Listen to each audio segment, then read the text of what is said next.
வாங்க, இன்றைக்கி நம்ம வயலுக்கு வந்திருக்கோம். வயலில் ஈரல் வாங்கியாந்துருக்கோம். அந்த ஈரலை சுட்டு சாப்பிட போகிறோம். பொரித்து சாப்பிட்ருக்கோம்.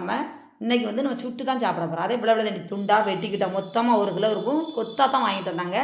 அதை நம்ம இவ்வளோ தண்ணி துண்டாக வெட்டி கம்பியில் வச்சு நல்லா கம்பியில் குத்தி நெருப்பில் வச்சு சுட்டு சாப்பிட போகிறோம். அது நம்ம மாமரத்துக்கு அடிவாரத்தில் தான் சுட்டு சாப்பிட போகிறோம். மாமரத்து இணலுக்கும் அதை சுட்டு சாப்பிட்றதுக்கும் அவ்வளவே நல்லா இருந்துச்சு. கம்பியில் குத்தி வச்சுட்டோம். நல்லா வேவணும். நல்லா வெந்ததுக்கு அப்புறமா தான் நம்ம எடுத்து சாப்பிட்டோம்னா நல்லா பச்சையாக இருக்கும். எடுத்து சாப்பிட்டோம்னா உடம்புக்கு ரத்தம் இல்லாதவங்களுக்கு ரத்தம் ஊறும். உடம்பு சோர்வு இருக்கவங்களுக்கு சோர்வு இருக்காது. அந்த ஈரலில் அவ்வளோ நன்மையாக இருக்குது. நீங்கள் ஈரல் கிடைக்கும், வாங்கி இதே மாதிரி சுட்டு சாப்பிடுங்க. நல்லா சுட்டு எடுத்து வயலில் வச்சு தான் பிள்ளைகளுக்கு எடுத்து நல்லா கொடுத்தோம். ரொம்பவே நல்லா இருந்துச்சு. குழந்தைகள் எல்லாம் விரும்பி சாப்பிட்டாங்க. ஈரல் உடம்புக்கு அவ்வளவே நல்லது இருக்குது.